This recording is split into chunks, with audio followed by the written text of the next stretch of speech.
Well, hello champs. The third Chez Hilly in a row. Roger Moore's tenure now is very firmly entrenched in the sense that he's got that third film and he settles into the role rather nicely. Spy Who Loved Me is a tale of two halves, really, much like Moonraker. It's Lewis Gilbert's second of three films, and I just realised I forgot to mention the directors. The previous two, Guy Hamilton. And indeed, Guy Hamilton's done with Bond now, that's it. 4 films, thank you very much. Check, please. Spy Who Loved Me wasn't really helped, I suppose, in a way by the fact that the novel was the one novel that Ian Fleming more or less said to Eon, do what you want with it, it's a disaster. It's taken a first-person narrative from a young lady who meets Bond halfway in. He saves her from being killed/raped and sorts him out, mentions how much he likes John F. Kennedy, off he goes. So Spy Who Loved Me becomes a remake/rip-off of You Only Live Twice. Nuclear submarines are being kidnapped by a mysterious force. British submarine gets nicked. HMS Ranger, R-class submarine, and USS Rain has already. USS Rain. I'm getting ahead of myself. Russian sub Potemkin gets lifted. Best spy the British have to offer, 007, and the best Russian spy, XXX, link forces to find out what's going down. There's so much humour in this film, it may as well be Carry On Egypt sometimes. And yeah, as I say, there's the vestige of a good film. I always find the tanker scene when they get the American sub, The Rain, with Bond and XXX on it, rather decent because of the music. It's something rather terrifying at the back of your mind, like, these chaps don't know what the hell's going to happen. And it turns out that Stromberg, played by Kurt Jurgens, wants to unleash Armageddon upon the road and create a new force of people under it in the water.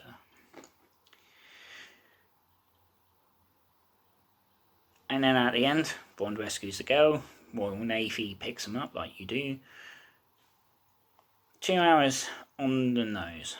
Now, The Spy Who Loved Me has one of the great stunts in movie history when Bond goes off the edge. Apparently George Lazenby had a similar idea for On Her Majesty's Secret Service, but him or somebody else did. They couldn't do it. Money and location and time. England Needs Me. Something came up. Let me enlarge your vocabulary. He has just left. Yeah. Nobody does it better. It's the Bond song, people would say. When Roger Moore died a couple of years ago, it was used ad infinitum. And it's a good song. It's the first song to not employ the film's title as the song title. The Spy Who Loved Me is in the lyrics, and you would say, well, hang on a minute, what about Dr. No didn't really have a song on the Majesty's Secret Service, did, but it was in the film. It had an instrumental for the title sequence. After that, you would have Octopussy, all-time high the song is, no mention of Octopussy in the lyrics. Casino Royale is You Only You Know My Name, and then Quantum of Solace is Another Way to Die, no mention of either film titles in it. Spectre is Writing on the Wall, no mention of Spectre in it, and No Time to Die is about the film. So Daniel Craig's films, but for 2, are all non-song title related. After that, Bond goes up the fast lane, meets Sir Hilary Bray, Admiral whatever he is, I've forgotten his name now, George Baker. Robert Brown meets him, Admiral Hargraves. Sir, if you want to make you on Ark Rule.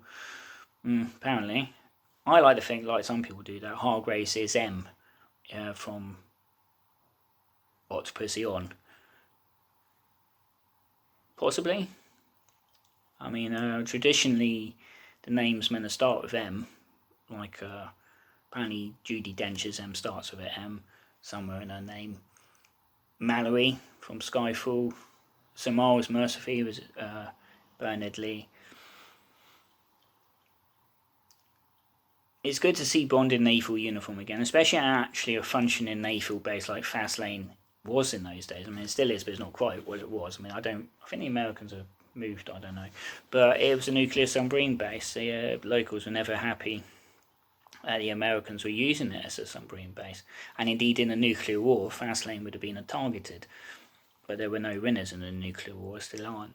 Bond, like I said, Bond is saluting, or is saluted by people passing him by. So he's still a free ringer, as they call him. And indeed, he's a lot chummier with Sir Frederick Grey, Geoffrey Keen's character, than he is at any other point in the series. Grey, I believe, is in every film up until Living Daylights.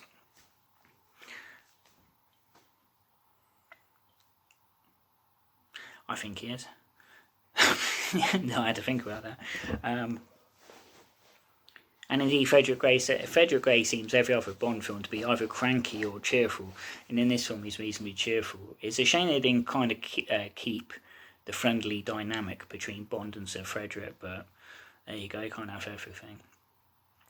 Barbara Bach I used to have an absolute crush on when I was younger. There was something about women with long brown hair, and indeed I always like that moment on the Liparus when they try and disguise her with her hat, and she goes to hit one of Stromberg's goons, and the hat sort of does a Charlie's Angels unfurling.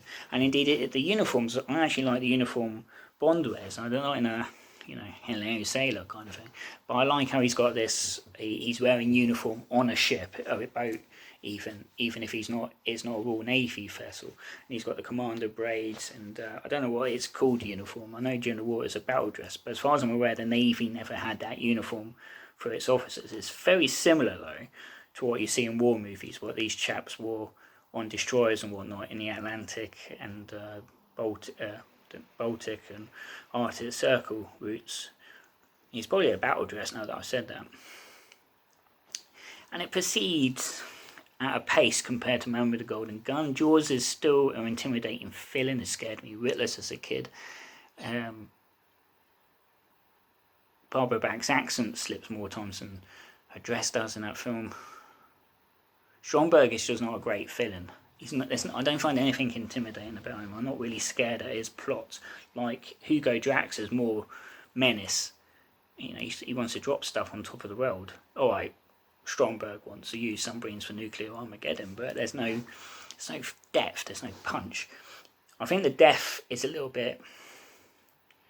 There's something not quite right about. Now, I know Bond's job is not to do things the nice way, but he shoots Stromberg once and again, and then he does it at least 2-3 more times, and it's like, well, he's dead. Well, for Moore's Bond, it's fairly savage. Shane Rimmer gets to do more than he has done in a Bond film so far, and that's one reason why I like Spy Love Me. I grew up with Thunderbirds and the like, and Shane Rimmer, when he died last year, it was a great loss to me. I wanted to meet him at a signing that year, but I couldn't get time off work for it. Yeah, he enjoys himself, and the set for the Liparus, the sub pen, is incredible. It's like the volcano set on UNF Tries. It is massive and it's functioning. The volcano set had lifts and monorail and Spy Love Me is like an aircraft hangar, and Bond's able to go along it, and there's 3 life-size submarines, albeit inaccurate submarines. Apparently the British sub should have been at least twice the size, if not more than half the size of the Potemkin. And then they get destroyed and they all escape in a scene reminiscent of Land That Time Forgot. Then they take on the Atlantis on the orders of the Pentagon. Film ends in a classic, I'm only keeping the British end up, sir. Bond has been seen naked more times by Sir Frederick Grey and them than, any other Bond in history, I think. It's a film that's sort of not, is neither here nor there. It's I'm going to say a 6 out of 10, possibly. It does have that campy, nobody does it better, which is very brief, but it's a Bond film, not a Flame and Carry On film. And though it's a quotable film, like, when one is in Egypt, one must delve deeply into its treasures and all the rest of it, it's what it is. And then you got Moonraker, which I'm not going to talk about today, but as I say, 6 out of 10. As far as Roger Moore's films go, Tempted to put it third best out of the 7 at the moment, maybe 4th best. So that's just Spy Love Me, and as I should have said on the other 2 videos, and I don't have the energy or the breath to correct it. bondandbeyond.forumotion.com. It's on Facebook, it's on Twitter, and we need more people because the forum hasn't got much going on for it at the moment. So please, the more the merrier, and thoughts, likes, rain's getting heavier, whatever you want to do, I'm easy. Not like that.